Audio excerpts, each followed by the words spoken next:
మన ప్రభువైన యేసుక్రీస్తు నామములో మీకు మా శుభాభివందనములు. ఈరోజు దేవుని వాగ్దానము, మీరు సంతోషముగా బయలు వెళ్ళుదురు, సమాధానము పొంది తోడుకొని పోబడుదురు.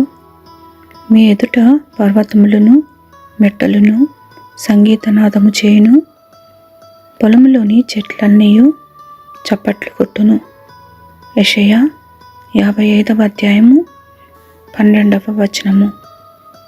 You will go out with joy and be led forth with peace.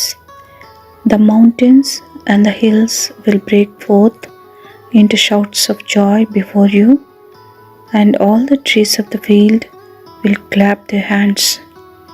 Isaiah chapter 55 verse 12. ప్రార్థన. ప్రేమగల తండ్రి, నీతి సమాధానములకు కర్తవై మీ కనుదృష్టి మాపై ఉంచినందుకై వందనాలు. మీ కృపా సమృద్ధిలో మా అక్కరలు తీరుస్తూ ప్రతి పరిస్థితికి చాలిన దేవుడిపైనందుకు కృతజ్ఞతలు. వేదనలో, కలవరములో, శ్రమలో ఉన్న వారిని ఆదుకుని వారి హృదయములలో నెమ్మది నిమ్మని యేసునామములో వేడుచున్నాము తండ్రి. Amen. Have a blessed day. God bless you.